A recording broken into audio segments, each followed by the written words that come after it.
Hello guys, ये आपका BA third year का मिलिट्री साइंस का फर्स्ट पेपर है।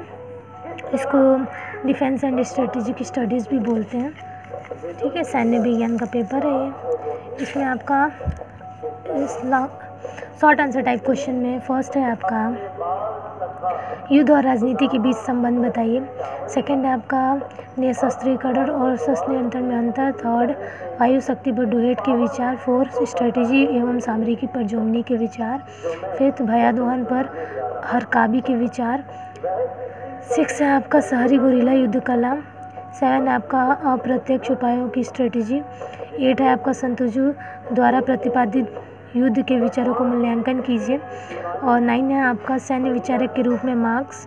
और 10 है आपका क्लासविट द्वारा प्रतिपादित परम युद्ध। उसके बाद से लॉन्ग आंसर टाइप क्वेश्चन में आपका सेक्शन बी में सेकंड है आज के परिप्रेक्ष्य में मैकियावेली के युद्ध अवधारणा तथा उसका राजनीति से संबंध की सार्थकता सौदारण समझाइए। और करके है इसमें थर्ड, क्लासविट का कार्य इसलिए महत्वपूर्ण है क्योंकि उन्होंने हमेशा युद्ध के ढांचे में मूलभूत तत्वों का विश्लेषण किया। व्याख्या कीजिए। उसके बाद यूनिट सेकंड है आपका फोर, शक्तिशाली नौसैनिक विकास हेतु एटी महान द्वारा विकसित सिद्धांतों की विस्तृत व्याख्या कीजिए।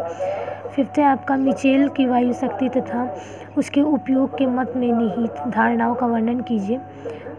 आपके मतानुसार क्या केवल नौ प्रभुता प्राप्त करने मात्र ही से ही एक राष्ट्र विश्व पर प्रभुता प्राप्त करने में समर्थ हो सकता है। फिर उसके बाद से यूनिट थर्ड है आपका सिक्स, क्रांति युद्ध तथा गुरिल्ला युद्ध की स्ट्रेटेजी के संबंध में माओ त्से-तुंग के प्रतिपादित अवधारणा तथा सिद्धांतों को विस्तार से समझाइए। और करके है गुरिल्ला युद्ध कला की स्ट्रेटेजी के विषय में चेंगवेर के विचारों की व्याख्या कीजिए।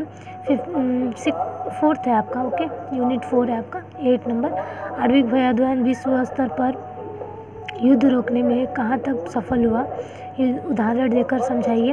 फिर और करके आधुनिक युद्ध में निशस्त्रीकरण और शस्त्र नियंत्रण की उपयोगिता पर एक निबंध लिखिए। तो ये आपका बीए थर्ड ईयर का 2020 का पेपर था। 2020 का पेपर था। एग्ज़ाम्स हो गया तो मैं पेपर डाल दे रही हूँ। ओके, तो if you like my videos please like subscribe guys.